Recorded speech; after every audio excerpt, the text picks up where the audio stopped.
Yamuna Tira Manasha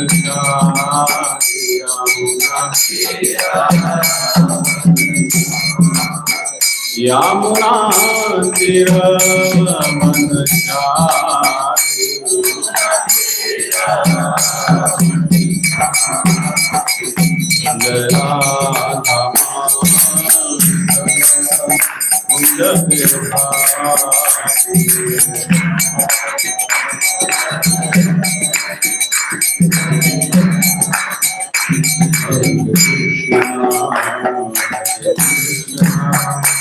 Krishna Krishna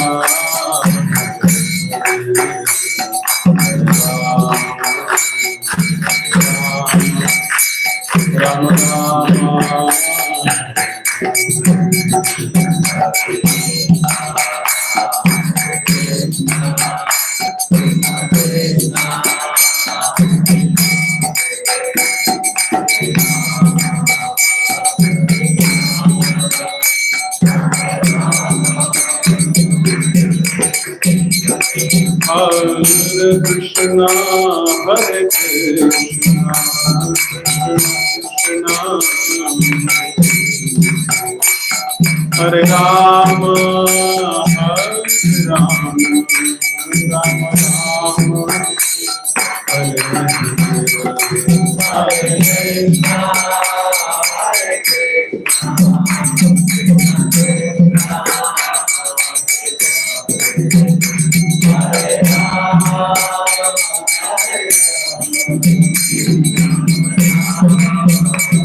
Rama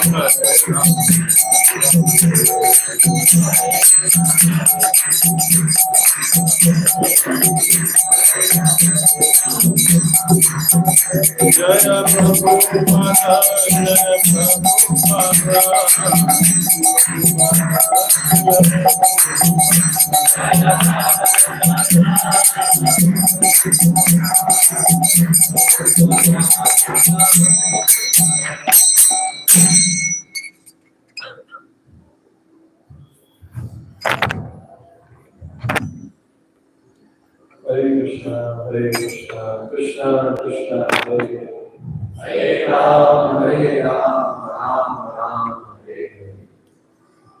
So, welcome to all of you. Very, very happy to have all the devotees from different centers. So, welcome to the full day Sravanam camp. I'm going to go this very good in the last class. While coming in the car, I was thinking the Good Friday has actually become good. I guess full day we were going to Sravanam today. So very fortunate. The first class of the inauguration and the power packed build-up to the entire Shravan Kirtan camp will be by His grace, Varada Krsna. So I don't think I need to introduce Prabhuji. Prabhuji has been an inspiration for all of us. Looking at Prabhuji's energy, sometimes it's difficult to understand that who is a youth? Obviously, Prabhuji is a youth. Many times I ask him, how do you travel so much? Because he's a resident here and he's a co-president in Hyderabad. He keeps traveling, shuttling between the two. And then he goes to Mayapur and some other yatras. Sometimes we find him in Melkote and some group of devotees. So very fortunate that we're having such an amazing person to address all of us. So let's welcome Prabhuji by loudly chanting Hare Krishna Mahamantra. Hare Krishna, Hare Krishna, Krishna Krishna, Hare Hare, Hare Rama, Hare Rama, Rama Rama, Hare Hare. Om Namo Bhagavate Vasudevaya. Om Namo Bhagavate Vasudevaya. Om Namo Bhagavate Vasudevaya. Narayanam Namaskritya Naram Chaiva Narottamam Devim Saraswatim Vyasam Tato Jayamudiraye Nashtaprayeshu Abhadreshu Nityam Bhagavata Sevaya Bhagavati Uttama Shloke Bhaktir Bhavati Naishtiki. Reading from Srimad Bhagavatam, Canto 7, Chapter 1, Text 22 and 23. We'll just read these two verses because technically it's Bhagavatam time. So we'll just read and then move on to the topic. I will read and please hear. Shri Bhadarayana Uvacha Rajnastad Satvacha Akarnya Narado Bhagavan Rishi Tushta Prahatam Abhasya Shrinvatyastat Sada Kata. Sri Sukadeva Goswami said, after hearing the request of Maharaj Yudhishthira, Narada Muni, the most powerful spiritual master who knew everything, was very pleased. Thus he replied in the presence of everyone taking part in the yajna.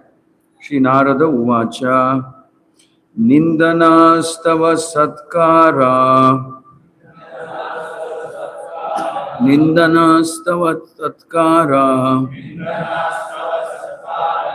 Nyakarartham Kalevaram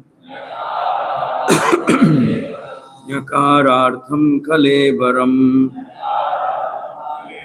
Pradhana Parayo Rajan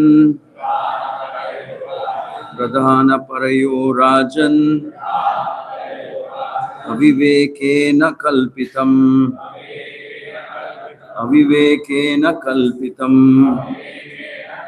Translation and purport by His Divine Grace A.C. Bhaktivedanta Swami Srila Prabhupada. The great sage Sri Narada said, O King, blasphemy and praise, chastisement and respect are experienced because of ignorance. The body of the conditioned soul is planned by the Lord for the suffering in the material world through the agency of the external energy.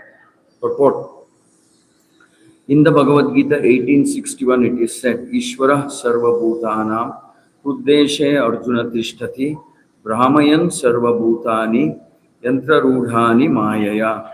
The Supreme Lord is situated in everyone's heart, O Arjuna, and is directing the wanderings of all living entities who are seated as on a machine made of material energy. A material body is manufactured by the external energy according to the direction of the Supreme Personality of Godhead.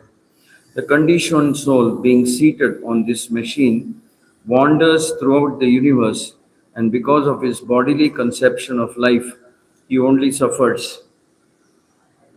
Actually, the suffering of being blasphemed and the enjoyment of being praised, the acceptance of a good welcome, or of chastisement by harsh words, are felt in the material conception of life. But since the body of the Supreme Personality of Godhead is not material but Satchidananda Vigraha, he is unaffected by insults or greetings, blasphemy or prayers. Being always unaffected and complete, he does not feel extra pleasure when offered nice prayers by the devotee.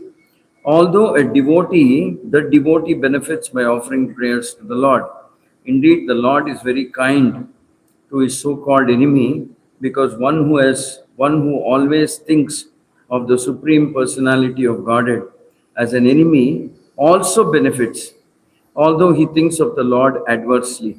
If a conditioned soul thinking of the Lord as an enemy or a friend somehow or other becomes attached to the Lord, he receives great benefit. Om Ajnana-timirandasya Jnananjana-shalakaya Chakshurunmilitam Yena Tasmai Shri Gurave Namaha. Shri Chaitanya Manobhishtam Sthapitam Yena Bhutale Swayam Rupa Kadamakyam Tadati Swapadantikam Vandeham Shri Guru Shri Yuta Padakamalam Shri Gurun Vaishnavamsya Shri Rupam Sagrajatam Sagana Raghunathanvitam Tam Sajivam Sadvaitam Savadutam Paridana Saitam Shri Krishna Chaitanya Devam Shri Radha Krishna Padan Sahagana Lalita Shri Vishakhanvitamsha. He Krishna Karuna Sindhu Dinabandho Jagatpate Gopesha Gopika Kanta Radha Kanta Namostute Tapta Kanchana Gaurangi Radhe Vrindavaneshwari Vrishabhanu Sute Devi Pranamami Hari Priye Vancha Kalpatarubhyascha Rupa Sindhu Vacha Patitanam Pavanebhyo Vaishnavebhyo Namo Namaha. Jaya Shri Krishna Chaitanya Prabhu Nityananda Shri Advaita Gadadhara Shri Vasadi Gaura Bhakta Vrinda. Hare Krishna Krishna Krishna Hare Hare, Hare Rama Rama Rama Hare Hare. Subandhu, on my table there's a diary. Just bring it. Diary, black color. Notebook actually.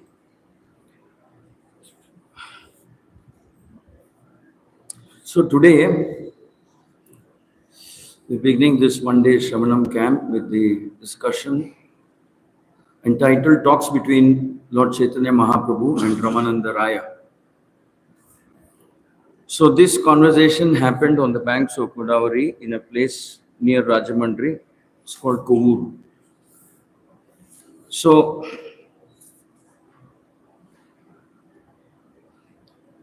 even the build-up to this meeting is also very interesting, because Sarvabhauma Bhattacharya had requested Lord Chaitanya that when you happen to go to South India, please visit Rajamandri and meet Ramananda Raya. He will be delighted to meet you. Bless him with your association. And I think you will also be very happy to meet him. He has understood the most confidential aspects of the rasa. Rasa means love, loving exchanges between Krishna and the gopis, and specifically Krishna and Radharani. So Mahaprabhu comes to Kovur, and And then he happens to meet Ramananda Raya. Ramananda Raya comes to the river to take a bath. I'm skipping those portions because, but the important thing is Ramananda Raya says that I'm very grateful to Sarvabhauma Bhattacharya because even though I'm not in his physical presence, he is thinking about my welfare, my well-being, and which is why he requested you to visit this place here and bless me with your association. So, in other words, Ramananda Rai is very grateful to Sarvabhauma Bhattacharya, and of course, he is very grateful to Lord Chaitanya. Lord Chaitanya actually embraces him. And Ramananda Rai says, I'm not worthy of this. Why did you embrace me? I'm a Shudra. Technically, I'm a Shudra. You should not even touch me. The Vedic scriptures bar you, ban you, prohibit you from even touching me.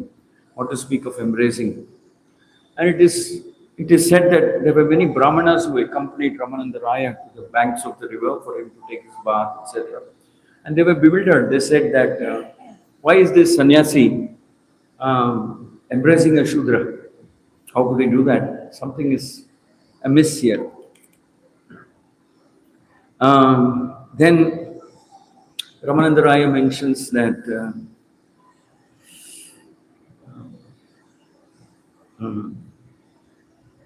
Mahaprabhu mentions that I'm grateful to Sarvabhauma Bhattacharya to ask me to have come here and met you. I think that, thank you. I think that my heart is like a stone, and he asked me to come and meet you so that by your touch, my heart will melt. Mahaprabhu is saying this to Ramananda Raya. See, the point is that they have very loving exchanges, very respectful and very loving exchanges. Each one knows the position of the other. Ramananda Raya knows that this is Krishna. And Lord Chaitanya knows that Ramananda Raya is going to be one of his closest and most intimate associates. It's mentioned that towards the end of his Leelas, pastimes, there were two constant companions. One was Swarup Damodar and the other was Ramananda Raya. They would console and be with the Lord towards the end of his pastimes, towards the end of his manifest pastimes.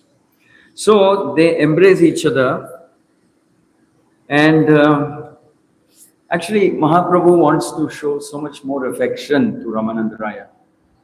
But it is said that he restrains himself because of the presence of so many other Smarta Brahmanas who are there.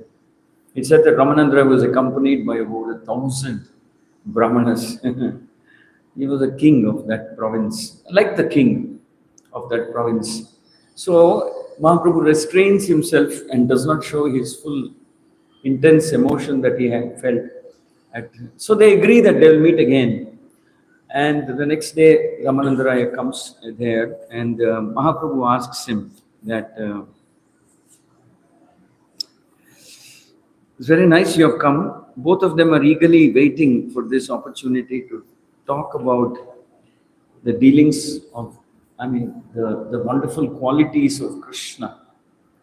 What makes Krishna the most attractive personality, most lovable, likable, attractive.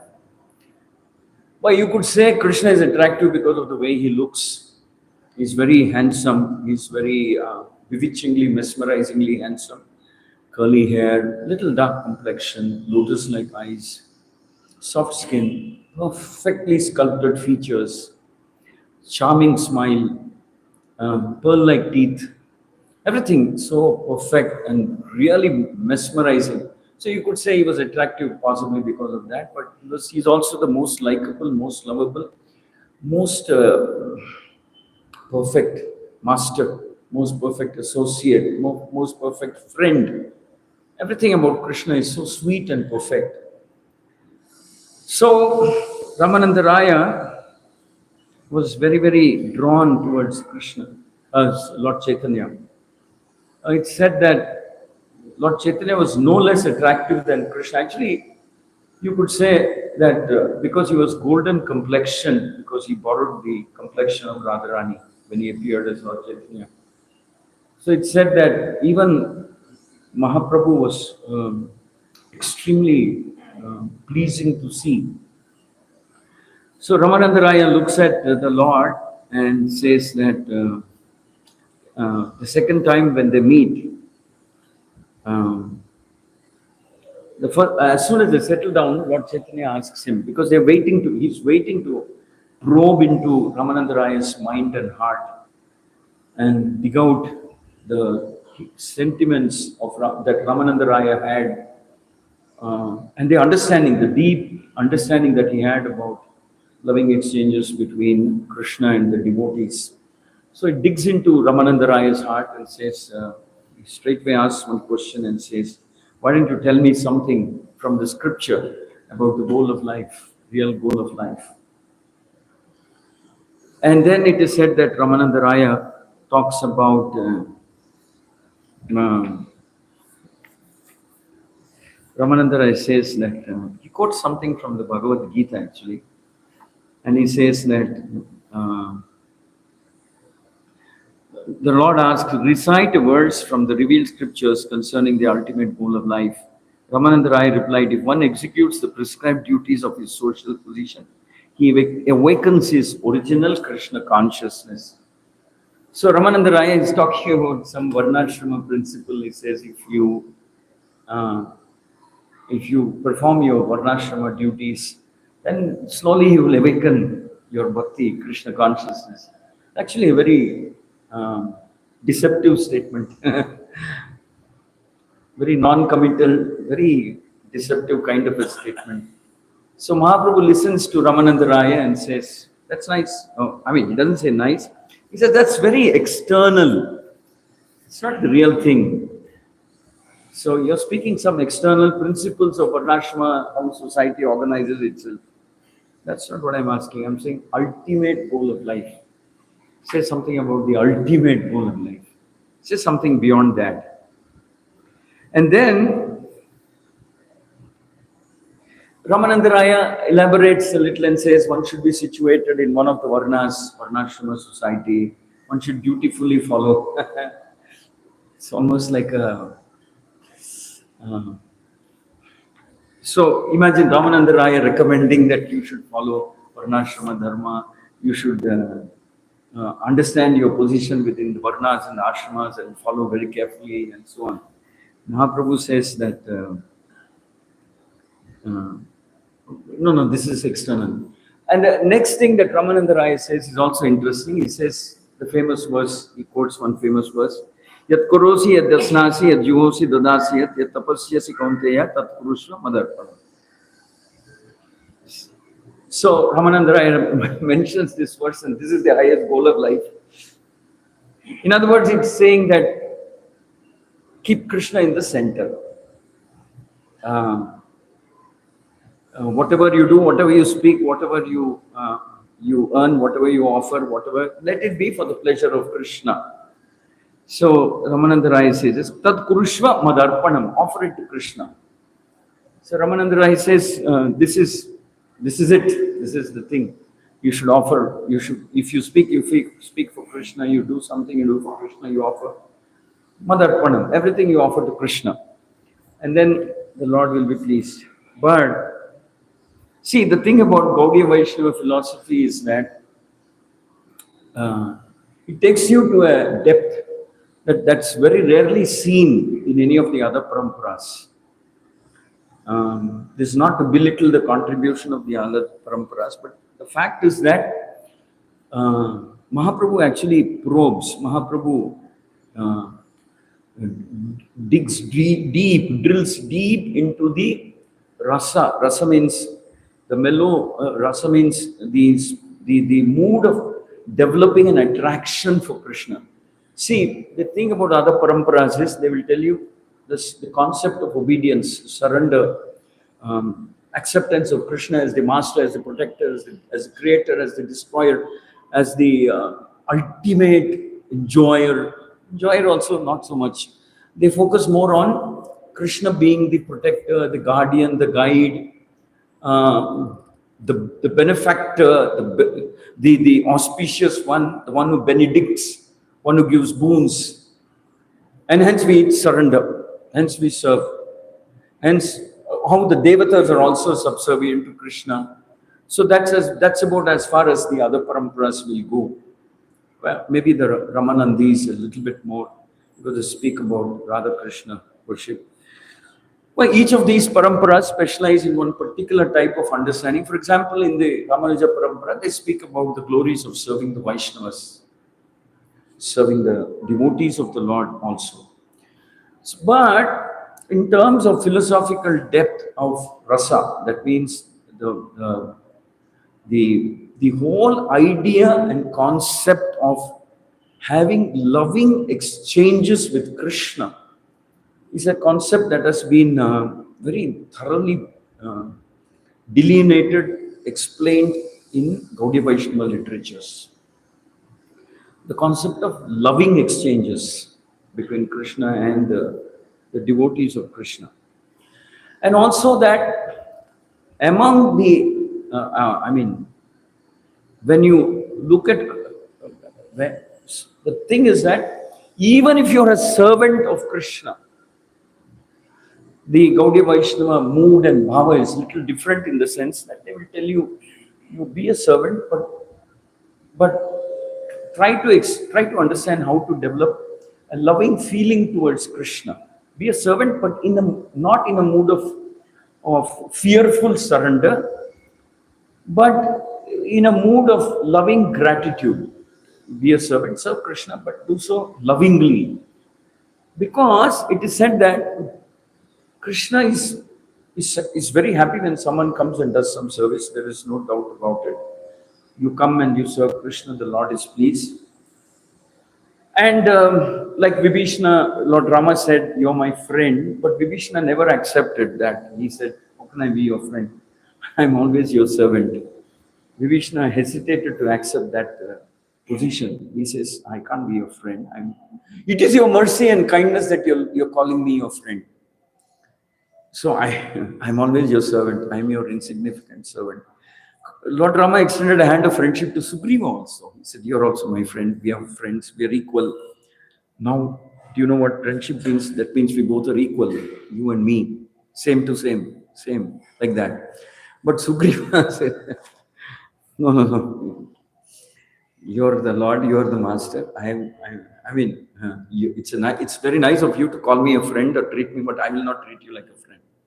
So there is this hesitation in the other avatars. Anybody who very rarely they cross that barrier of awe, reverence, and Aishwarya Bhava.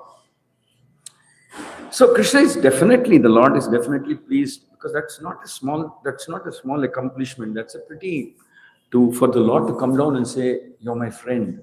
I want to make you my friend." It's not a small thing, but the point is that it is mixed with Aishwarya Bhava and reverence and awe, and it is definitely a sentiment that is fully conscious of the fact that the Lord is the Lord. Lord is the creator, master of the whole universe. He incarnates. He's the Almighty Lord. That mood is always there. But in the Gaudiya Vaishnava, we look at that part of the literature where this feeling of Aishwarya is replaced with Madhurya, or shall we say affection, intense affection, not ordinary affection.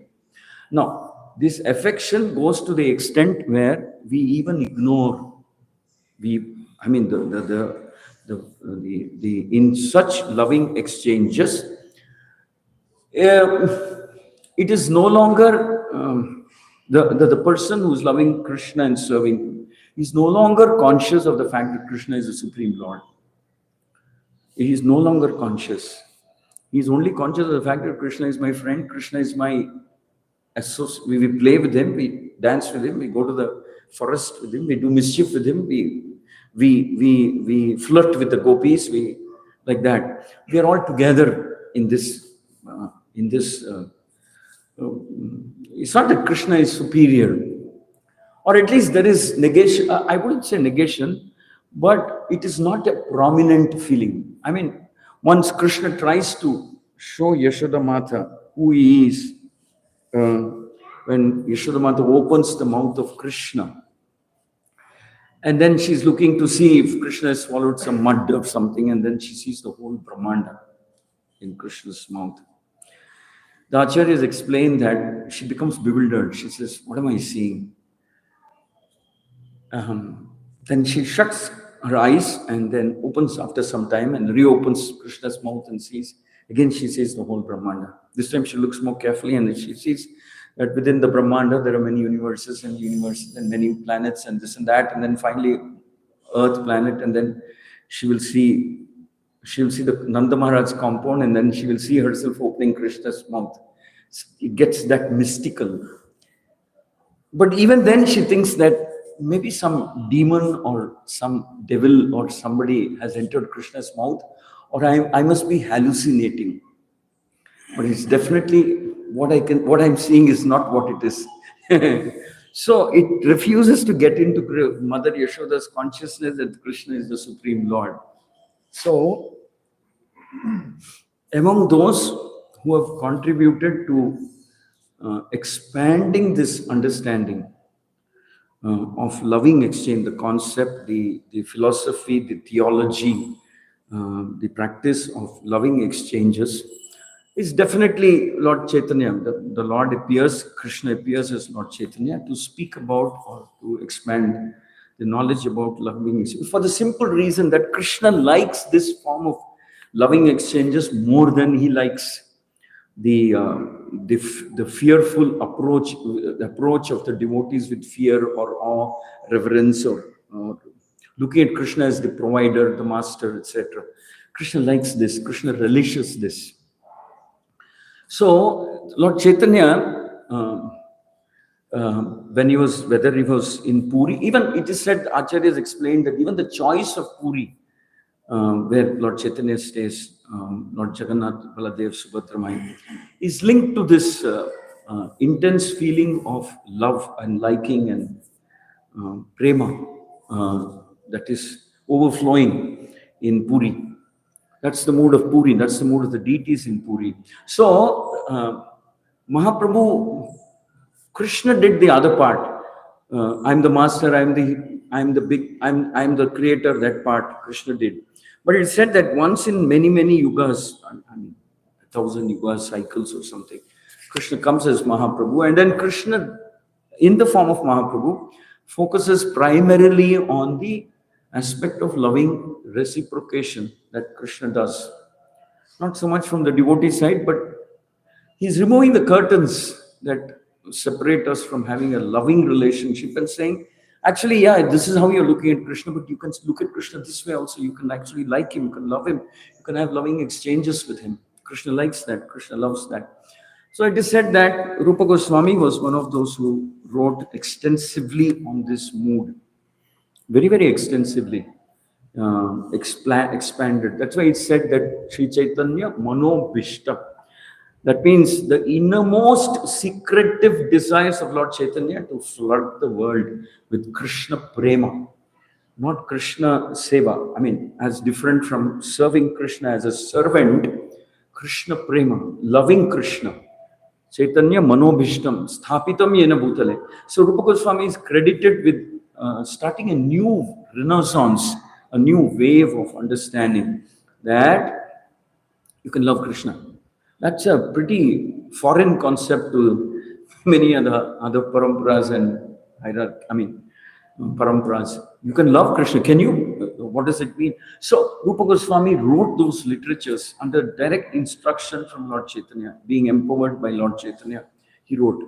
Now, among those devotees who were very mature, very intimately, what can I say, empowered to have that loving understanding about the loving relationships between Krishna and his devotees. Ramananda Rai is one of them. He was one of those who had this very deep, profound understanding, appreciation, and knowledge about this. So you could say he was a Rasika devotee, Ramananda Raya. And then they say Rupa Goswami is Rasa Acharya because he wrote about it extensively. Practically all his books, even Nectar of Devotion, is all about how to is about how Krishna is a very lovable, likable, mischievous, very attractive personality, qualities, very attractive. So you don't see in the entire nectar of devotion so much descriptions of Krishna being the creator or how the four Chaturvyuha Vishnus come out and then from the second set and then the whole cycle of creation. No, but on the other hand, in Rupa Goswami's literature, you will see how the relationship to with Krishna can be like an ocean of nectar, an ocean of sweet nectar. So Ramananda Raya is one of those who was blessed, empowered, personally chosen by Lord Chaitanya, in the sense that he was a Rasika devotee. He had that great understanding. Rupa Goswami wrote about it. Ramananda Raya was relishing that. So when Ramananda Raya says something like follow Varnashrama Dharma, you give whatever you earn, you give to Krishna, Mahaprabhu is probably laughing internally and saying, then Ramananda Raya says, he goes one step further and said to give up one's occupational duties is the essence of perfection. He drops a hint here. First three points he says to follow the Varnashrama system, then to give whatever you have, and to very faithfully follow those restrictions. And the third or fourth point, he says, to give up Varnashrama altogether. Give up Varnashrama occupational duties is the essence of perfection. So he's dropping a hint in terms of which direction is going. So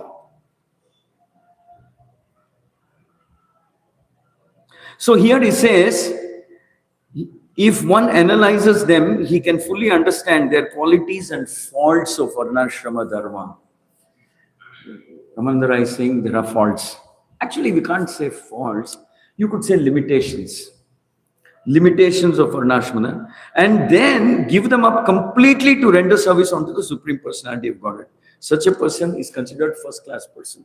So Ramananda Raya is now opening one layer, one curtain, and he says, forget about Varnashrama Dharma. Reject it. It is faulty. It is incomplete. It is neither satisfying fully to the living entity, definitely not to the Lord either. Neither of them.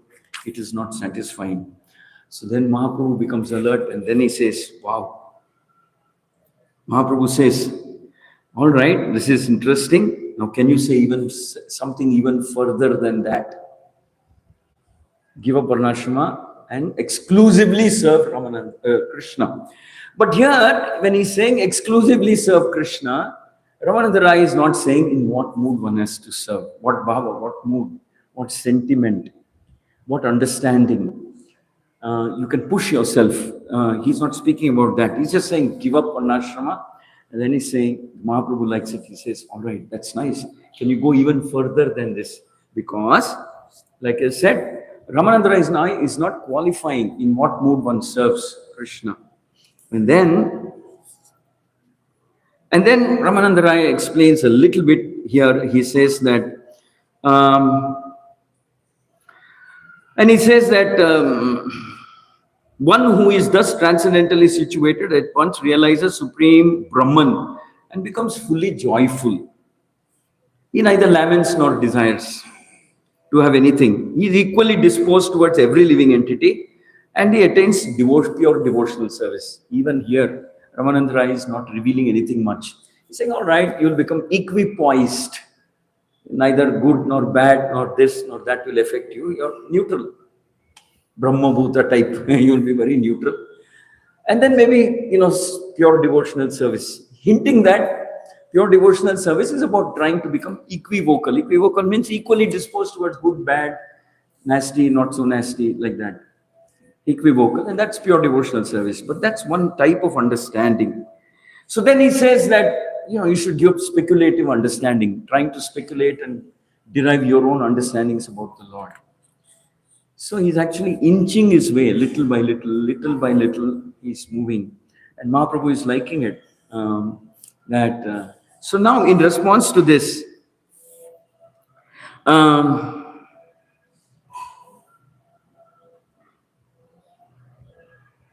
Here, Ramananda Raya quotes a shloka from the Bhagavatam where he is mentioning Lord Brahma's instructions. He's saying that, therefore, abandon discussing empiric philosophical truths and should hear from a self-realized devotees, etc.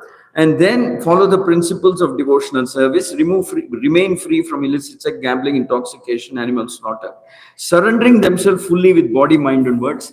They can live in my ashram. Indeed, you're conquered by such person, although you're always unconquerable. Brahma is saying, but nevertheless, you can see he's still rotating. He's still in the realm of regulative principles, four regulative principles, doing your duty, surrendering to Krishna. No hint about what kind of sentiment, what mood in which you go to Krishna. No hint at all. It doesn't reveal anything as yet. Now, Mahaprabhu says, that's all right, very nice, you quoted Brahma, but but still, can you speak more on this subject? Can you go a little further? So we have come from Varnashrama to following it meticulously, to following the Ashrama principles, to abandoning Varnashrama, then to then Yat Karoshi, that principle of doing everything for Krishna, then abandoning all of that, and then you're entering what is known as spontaneous. I mean, you could say some kind of a beginning of spontaneous devotional service, but nevertheless within the boundaries of regulated principles, etc. Ramananda Rai is focusing on these principles, and he quotes Brahma and says, pure devotional service means free from sinful activities, free from speculative thinking, empirical speculative thinking.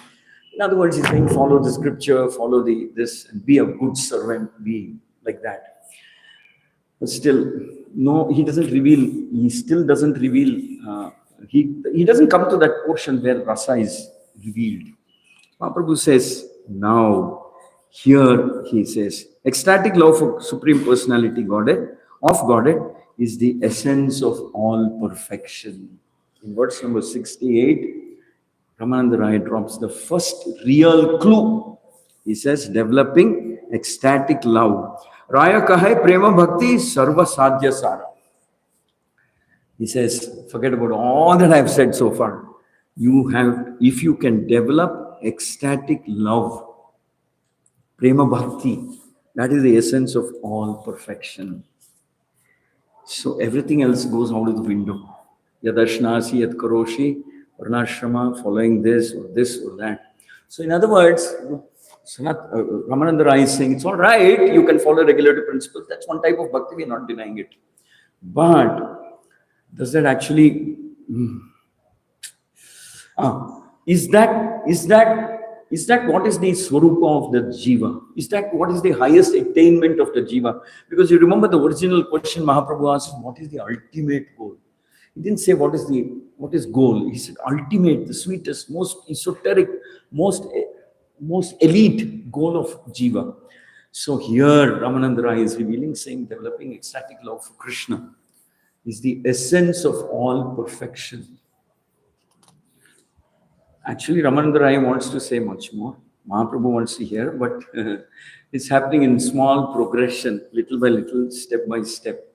So here, Ramananda Rai says that developing ecstatic love is the essence of all perfection. And then he says, that mood of ecstatic love cannot be obtained by pious activity.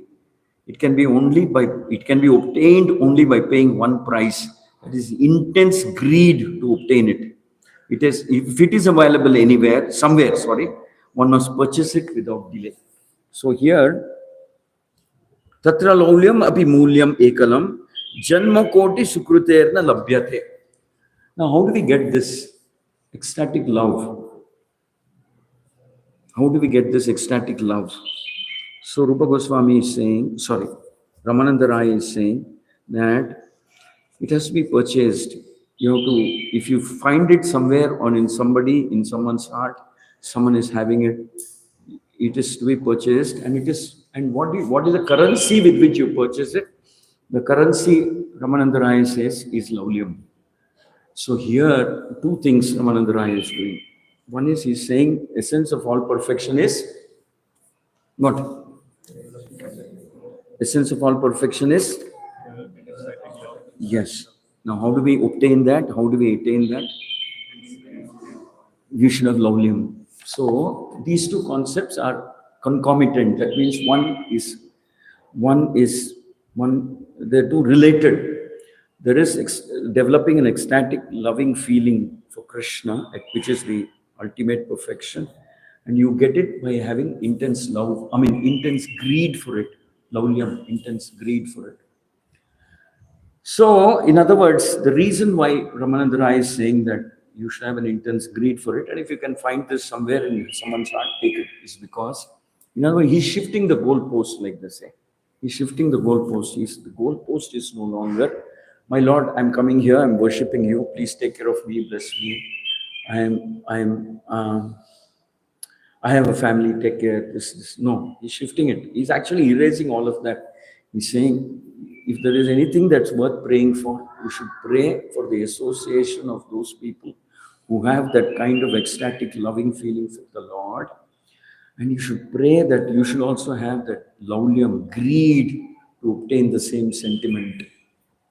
In other words, he's just erasing everything else. He's saying, don't go to Vaishnavas, don't go to Guru, don't go to scripture, don't go to the Lord asking for anything except, can I also be blessed with some greed for developing loving feeling for Krishna?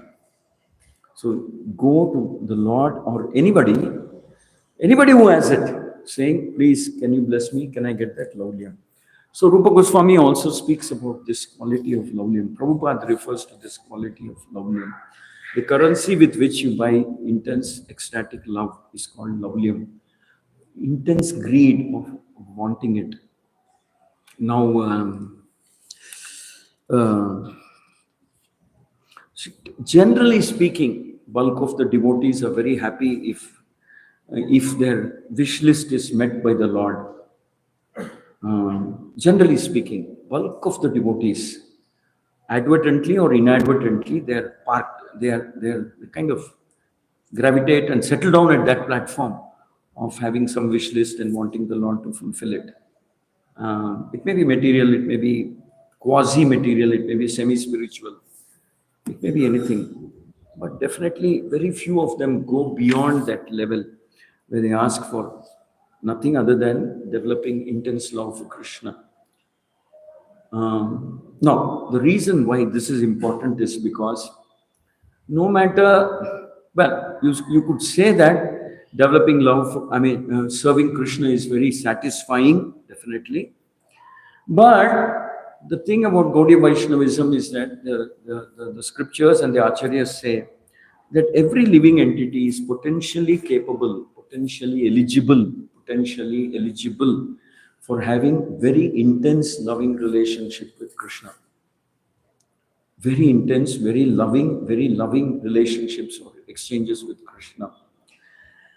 And you could also say that until we attain that, we could say that maybe the living entity will not be fully living as per its potential.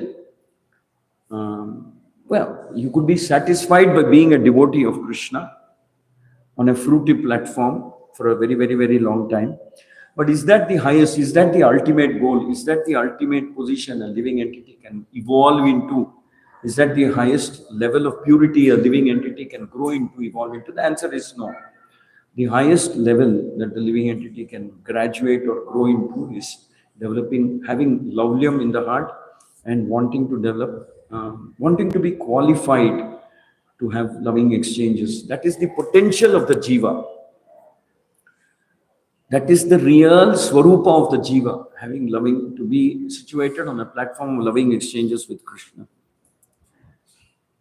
Spontaneous loving service in servitude, as exchanged by master and servant, is the highest perfection. So here, Ramananda Raya is getting into what is known as Dasya Bhava.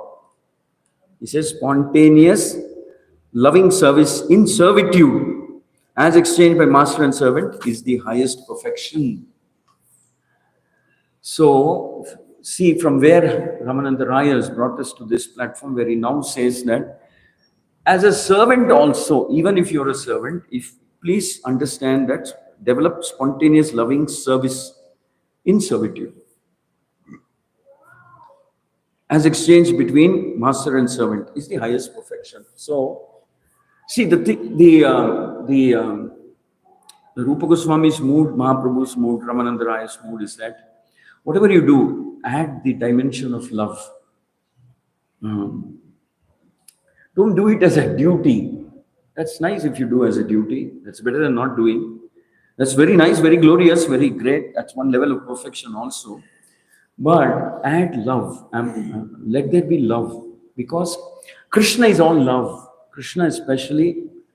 Okay, see, ultimately boils down to this principle. Now, there are the servants of Krishna. There are the associates of Krishna, there are servants of Krishna, there are friends of Krishna, there are people in the Vatsalya Bhava, then there are the devotees in the Madhurya Bhava. There is the Shanta, Dasya, Sakya, Vatsalya, and Madhurya Bhava. All of them will know about Krishna to increasing degrees as you progress in the, say from Shanta to Dasya to Sakya to Vatsalya to Madhurya Bhava. And Ramananda Raya explains in great detail in subsequent verses. He explains that every rasa includes the ones that it supersedes. Say, for example, Sakya Bhava includes all elements of Dasya Bhava and Shanta. Shanta Rasa and Dasya Rasa are included in Sakya. Everything that is there in Shanta, Dasya, Sakya is included in Vatsalya. It's already there. And all these four are fully present in Madhurya. And there's something more. There's something more than, it's not a sum of all these four. It's something more in Madhurya Bhava. So, now the degree to which the Lord will intimately associate with these devotees is also increases. The degree to which he associates. Shanta, kind of neutral. Dasya, we are seeing. Dasya Bhava, sometimes it's imbued with love and affection and sentiment. That is a much higher form of Dasya Bhava than Dasya Bhava as practiced, let's say, when Lord Rama appeared and the Vanaras were serving him. All of them were serving him. The citizens of Ayodhya were serving him. That's primarily Dasya Bhava mixed with Aishwarya. But in Krishna Leela, there is no Aishwarya. Especially the Krishna Leela that happens within the boundaries of Vrindavana has no Aishwarya. It is only Prema. It is only Prema. So you could say that Krishna is different. The Krishna of Vrindavan is very different from the Krishna of Mathura and even more different from Krishna of Dwarka. Now all these things are revealed in the further discussions between Ramananda Raya and Lord Chaitanya. And Lord Chaitanya is relishing it. For example, Ramananda Raya quotes one verse that Radharani speaks. The gopis speak when they meet Krishna in Kurukshetra. So gopis say, you're the same Krishna, we are the same gopis. But it's very different here. That's where the similarity ends. You're the same, you're Krishna, we are gopis, but the place, the mood, the bhava is very different here. So in the conversation between Ramananda Raya and Lord Chaitanya, these sentiments are revealed. Ramananda Raya Ramananda Raya speaks about these things in front of Lord Chaitanya. He says that there is a verse also from Jayadeva Goswami's writings as well as Bhagavatam, as well as other Rasa Acharyas, in the line of Lord Chaitanya, when they say that, they're saying, you're surrounded here by so many servants, by so many elephants and army and chariots and fighters, and you're a king here. It's not the same as Krishna having a flute playing with us in the forests of Vrindavan. You're almost like a stranger for us. We don't feel the same intense emotions that we felt when we were in Vrindavan. And since we want to take you to Vrindavan, please come with us. So they want to take Krishna to Vrindavan.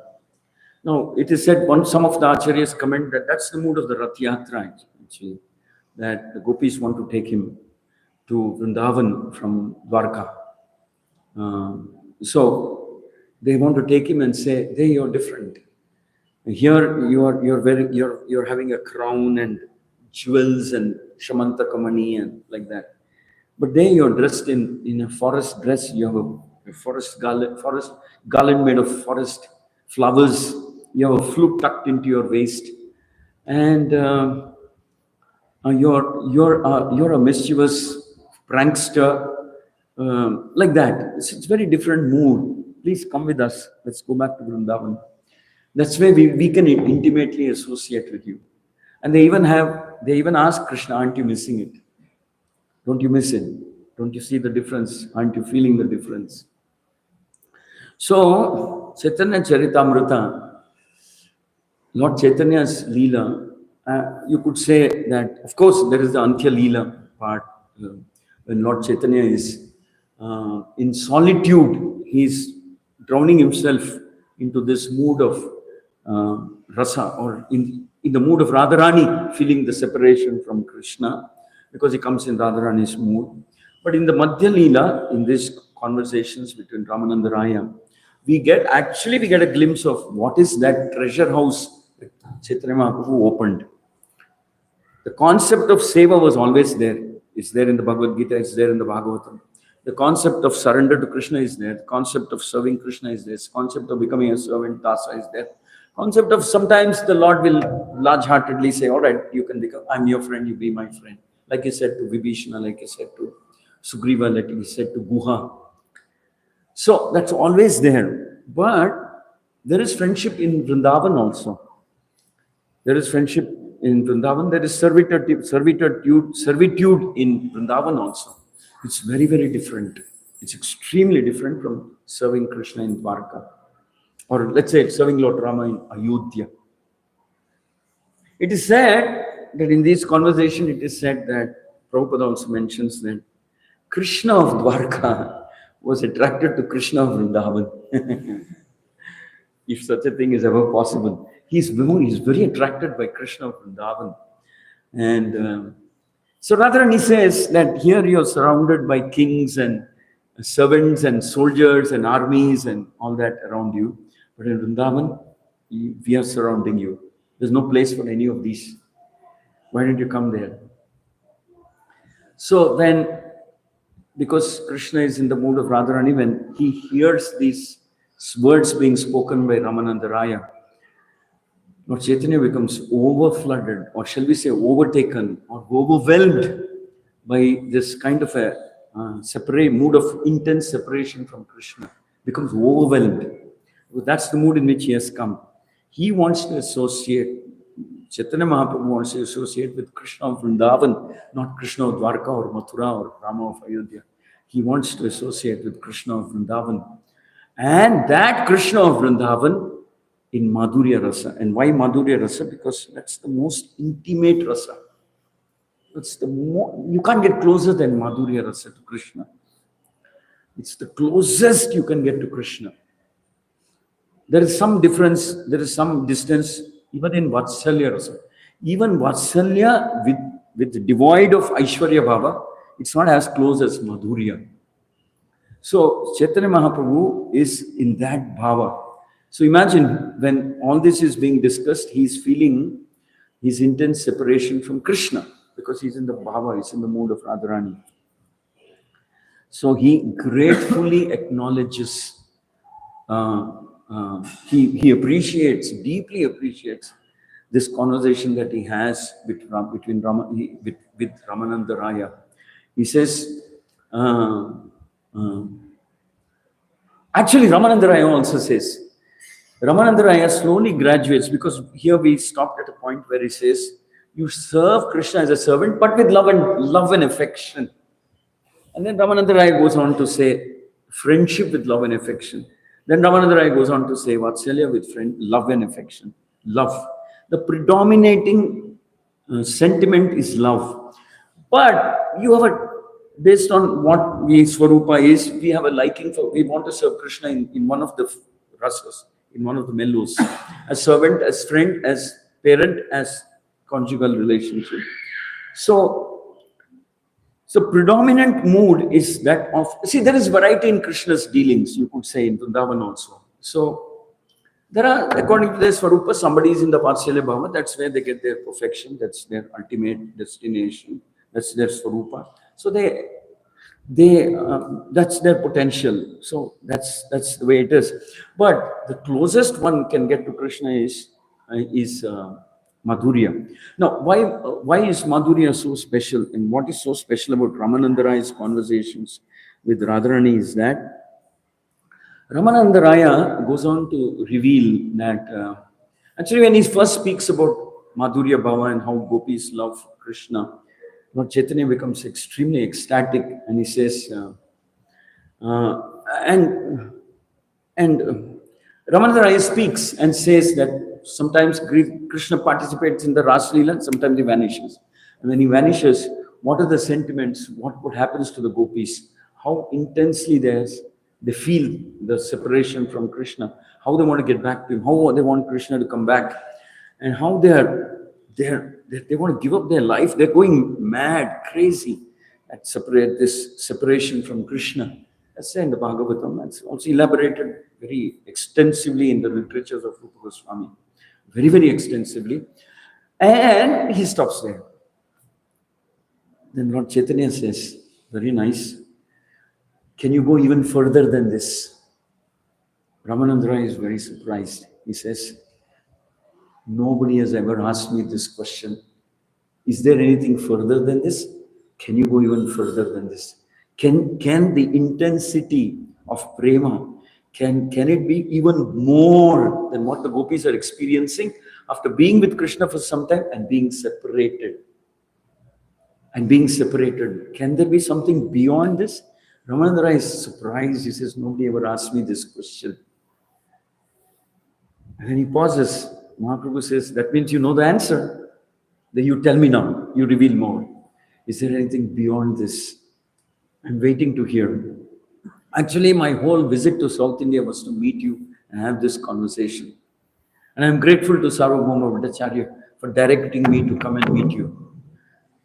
Then Ramananda Rai says, I couldn't have had this conversation with anybody other than you. Nobody else will even ask this question. Nobody else is even aware that there can be something even a million times more intense than the sentiment that is there in the hearts of the gopis after they are with Krishna and they're separated. Actually, it is said that when you're separated, the feelings of separation, Vipralamba is more interested than Sambhoga, more intense than when you're with Krishna.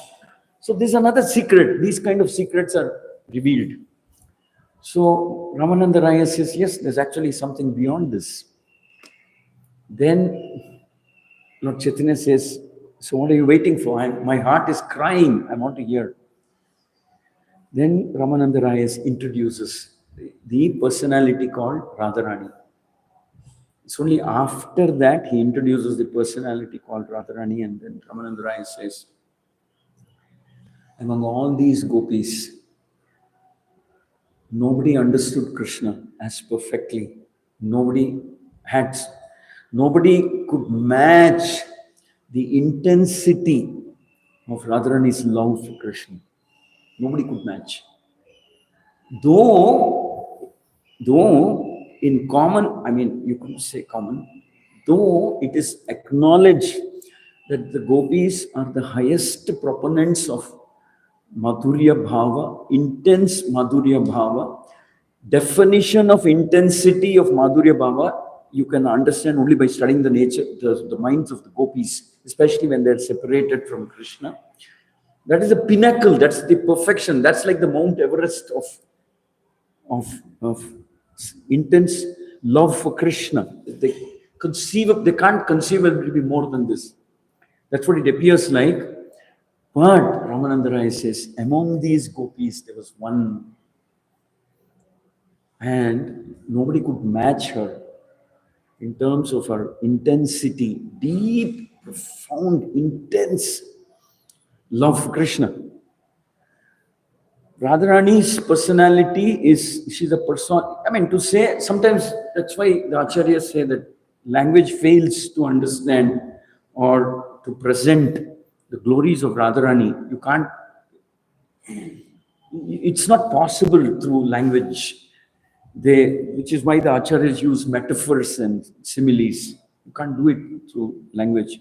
How can you say very, very, very, very intense? You can add very, but then acharyas use metaphors. They use similes or analogies or metaphors. Metaphors means, it's like saying, I'll give you an example of a metaphor in Vedic scriptures. It's like they use an example saying, like for example, it's said that when you want to describe the glories of the Lord, Paduka of the Lord, there is some book, a set of poems called Paduka Sahasra. So you want to describe the glories of the Paduka of the Lord. If you really want to do a justice to the Padukas, the glories of the Padukas, then you have to have the sky as your canvas. The whole sky becomes your canvas. And you have a pen with inexhaustible ink. And the person who writes should be blessed with eternal life. You should be living forever and ever and ever. And then maybe it is possible to capture a little bit of the glories of the Paduka of the Lord. You get what I'm saying? Maybe it's possible to capture a little bit. Little bit. That is, if you start from time immemorial and you're still going on, a little bit you can capture. Or sometimes they use this metaphor saying that you can count this number of sand particles on all the beaches. Maybe you can. It's inconceivable, but let's presume you can. But you cannot count the qualities of Radharani. So they use metaphors like this to explain the glories of Radharani. You can't count the glories of Radharani. Even though you may be able to count, let's say, the particles of sand on a large beach or ocean or something. So they use metaphors. So Ramananda Raya, which is why it is said that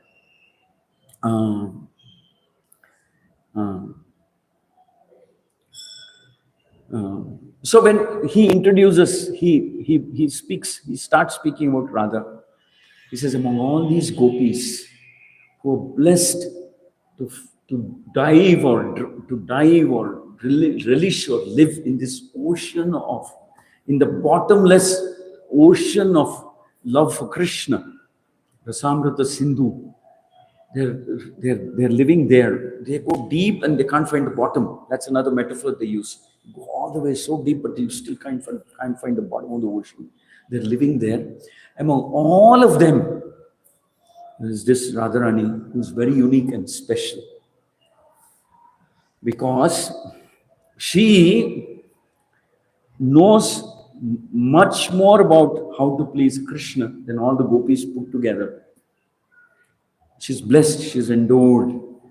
Well, we know that Radharani is like that because she's the counterpart of Krishna, the female counterpart of the Supreme Lord.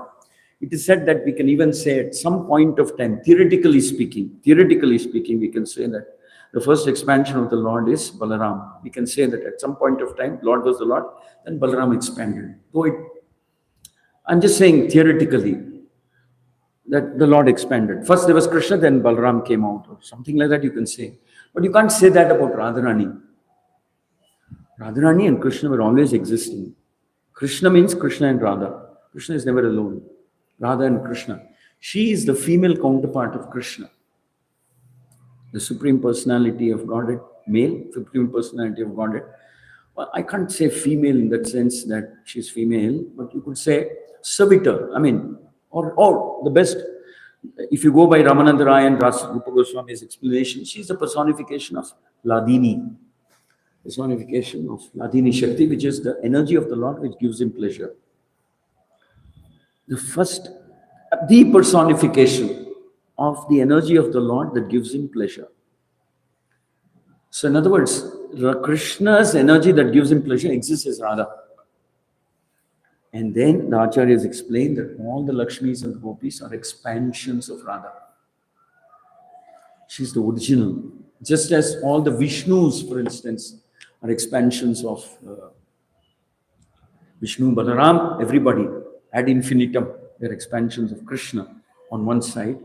The expansions of Krishna, Ladini Shakti, personifies as Radharani, and all other gopis, Lakshmis, everybody are expansions of Radharani.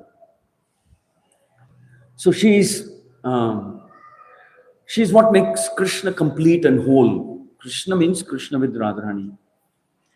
So she knows more about Krishna because she's the pleasure potency of Krishna, and Krishna experiences pleasure only through Radharani.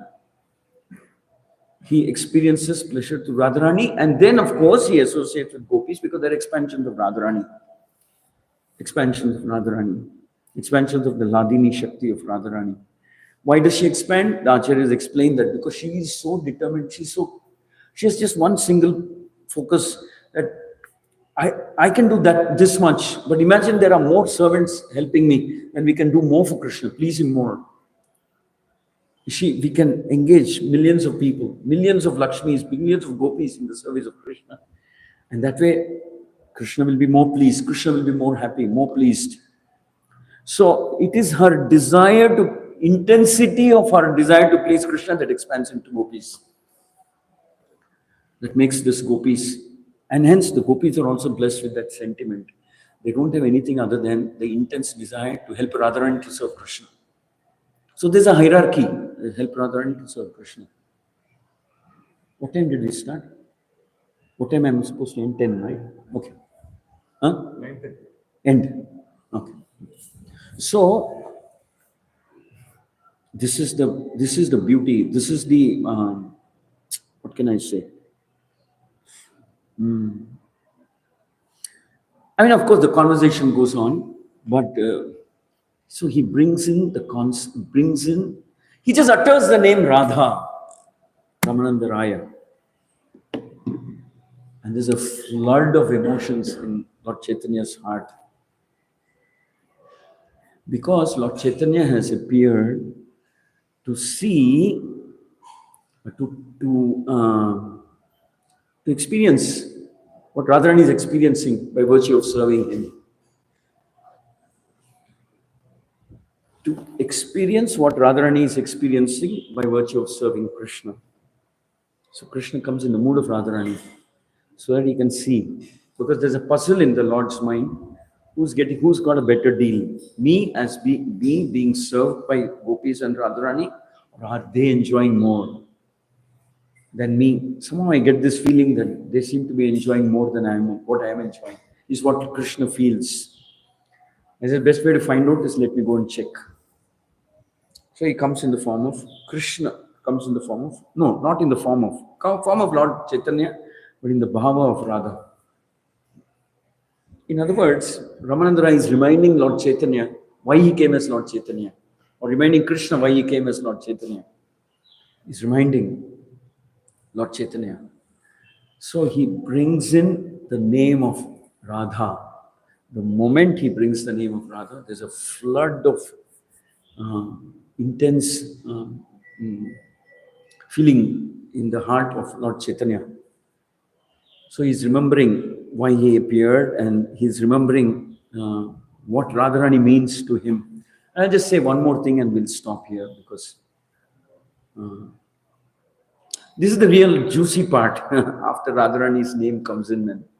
But nevertheless, it is said that Krishna was being served by millions of gopis. All of them are expansions of Radharani. I mean, Ladini Shakti, etc. But that one Radharani is different. Her intensity is unmatched by any of the gopis. It cannot be matched by any of the gopis. So, now, nobody can serve Krishna as intensely as the gopis. Nobody can show so much love as gopis. Nobody can sacrifice as much as the gopis. Nobody are more attractive than the gopis. Nobody understands Krishna more closely than the gopis.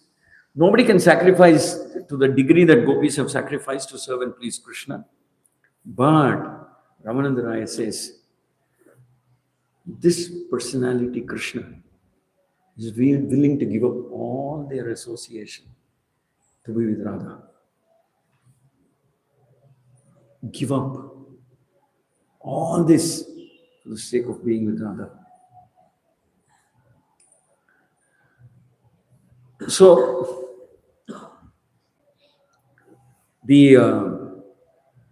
our acharyas are never tired of analyzing this samvada, Ramananda Raya and Lord Chaitanya.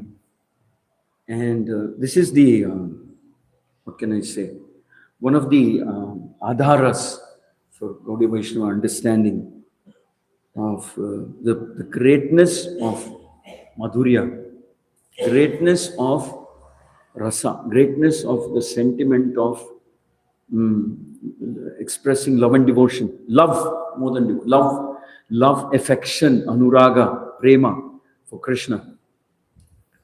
So this is that special understanding that Lord Chaitanya brings. And it's expanded by Rupa Goswami, and it's one of the greatest exponents of that understanding is Ramananda Raya. Hare Krishna, Krishna Krishna, Hare Hare. Hare Ram, Hare Ram,